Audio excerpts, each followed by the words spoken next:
क्या आपने कभी ऐसा सोचा है कि अनगिनत गैलेक्सीज और लाखों दुनियाओं में सिर्फ भारत ही एक ऐसी जगह क्यों है जहां पर भगवान इंसान के रूप में अवतरित होते हैं। जब कभी भी भगवान के अवतरित होने का वर्णन होता है या भगवान अवतार लेते हैं इस धरती पर, तो वह जगह केवल भारत ही क्यों होती है? यह सवाल मेरी तरह आपके मन में भी जरूर आते रहता होगा। यही वो जगह है जहां पर राम धनुष लेकर आते हैं और कृष्ण बांसुरी बजाते हैं। लेकिन सिर्फ भारत की धरती पर ही ऐसा क्यों होता है?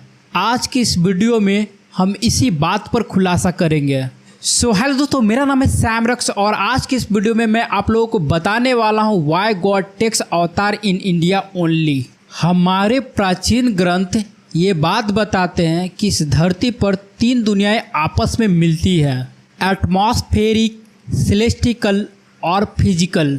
और जो भारत है यह इन 3 दुनियाओं के मिलन का केंद्र बिंदु माना जाता है।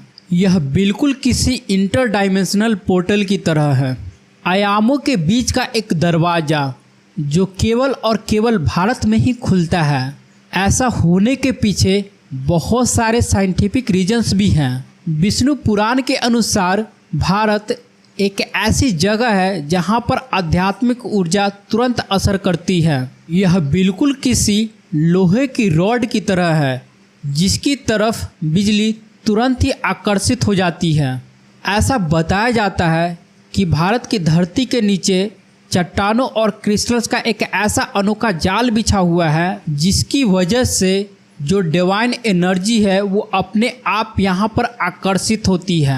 हमारे भगवत गीता में भी जब भगवान ने अर्जुन को अपना विराट रूप दिखाया था तो इंसानी आँखों की बस की नहीं थी इतनी ज़्यादा एनर्जी को देख पाना।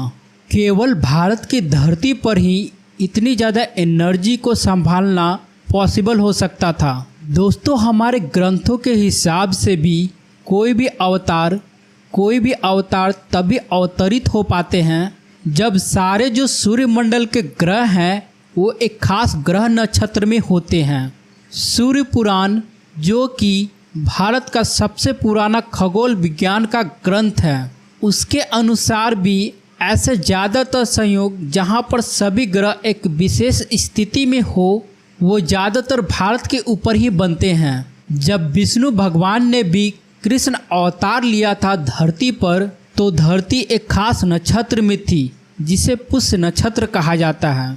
कहते हैं कि इसी टाइम पे और केवल इसी टाइम पे जो दिव्य और मानव की चेतना होती है उसके बीच की दीवार सबसे ज़्यादा पतली हो जाती है और इसी कारण से विष्णु भगवान भी धरती पर कृष्ण अवतार में आ पाए थे। दोस्तों, काफ़ी बाद में जाकर हमें इस बात का एहसास हुआ कि संस्कृत केवल एक भाषा नहीं है। संस्कृत की हर ध्वनि, हर अक्षर ब्रह्मांड में एक विशेष कंपन को पैदा करता है।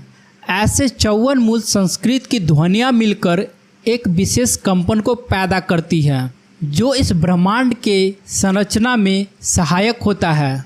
आधुनिक विज्ञान आज के समय पर हमें यह बात बताता है कि अलग अलग ध्वनियों की वजह से अलग अलग कंपन पैदा होती है, जिसकी वजह से पदार्थ, कोई भी मैटर, कोई भी मटेरियल अपना रूप बदल सकता है। बिल्कुल वैसे ही जैसे सदियों पहले हमारे ग्रंथों में ऋषि मुनियों ने यह बात साफ लिख दी थी कि कोई भी अवतार अपने संस्कृत बोले हुए वचनों से ही आने वाले भविष्य को प्रोग्राम करते हैं। यानी कि जो बातें वह अवतार बोलते थे संस्कृत में, उससे किसी भी पदार्थ के रिएक्ट करने का तरीका बदल जाता था, पैटर्न बदल जाता था, जिसकी वजह से भविष्य में आने वाली संभावनाएं भी बदल जाती थी।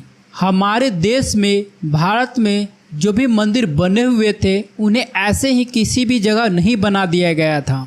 जो प्राचीन मंदिर जिस जगह पर बने हैं वह एक खास पर्पस के लिए बने हैं।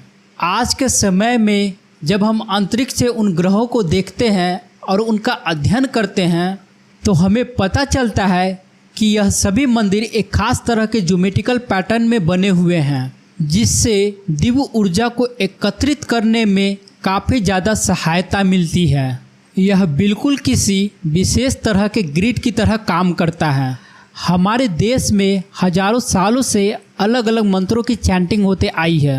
करोड़ों लोग करोड़ों बार मंत्रों का उच्चारण करते हैं, जिसके वाइब्रेशंस की वजह से एक खास तरह का तरंग उत्पन्न होता है, एक पैटर्न बनता है, जिससे हमारे अपर डायमेंशंस के विंग्स के साथ एक सीधा कनेक्शन बनता है। इसे क्वांटम फिजिक्स में एंटाइगलमेंट भी कहा जाता है। भगवत कुरान में भी भगवान ने खुद ही एक बात कही थी कि मैं केवल और केवल अपने भक्तों के अधीन हूँ। अगर मेरे भक्त आज़ाद नहीं होंगे तो मैं भी आज़ाद नहीं होऊंगा। अवतार भारत में ही सिर्फ इसलिए आए क्योंकि यहाँ के लोगों का प्यार, उनके पुकार और उनकी चेतना ने भगवान को यहाँ आने का एक आमंत्रण भेजा। भारत ने ही दुनिया को वो तरीके बताए जिससे किसी भी दिव्य रूप को पहचाना जा सकता है। वो 32 खास शरीर की परीक्षा करने के चिन्ह और उनकी विधियाँ।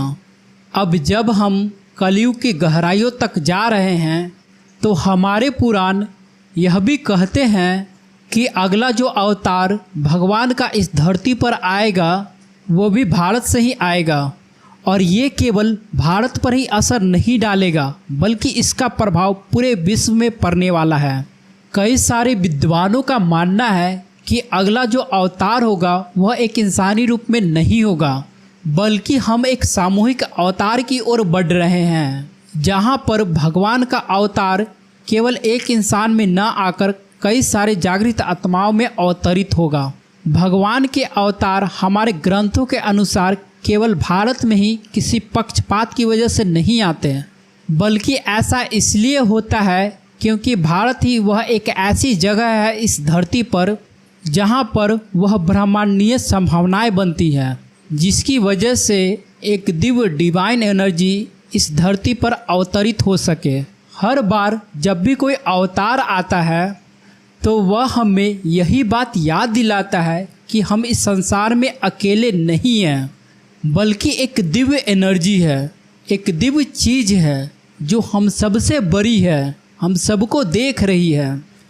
हर अवतार हमारे अंदर के भगवान का एहसास कराता है हमें। तो दोस्तों, यह थी एक वीडियो जिसमें मैंने इस सवाल का जवाब ढूंढने का प्रयास किया कि आखिर भगवान का हर अवतार भारत में ही क्यों आते हैं। और अगर आपको यह वीडियो अच्छा लगा तो हमारे चैनल को सब्सक्राइब कर दे और इस वीडियो को लाइक कर दे, और साथ में आपका इस टॉपिक पे जो भी सुझाव है आप उसे कमेंट बॉक्स में ज़रूर लिखें। टिल देन गाइज, मिलते हैं किसी दूसरे वीडियो में, तब तक ले बाय बाय, जय हिंद।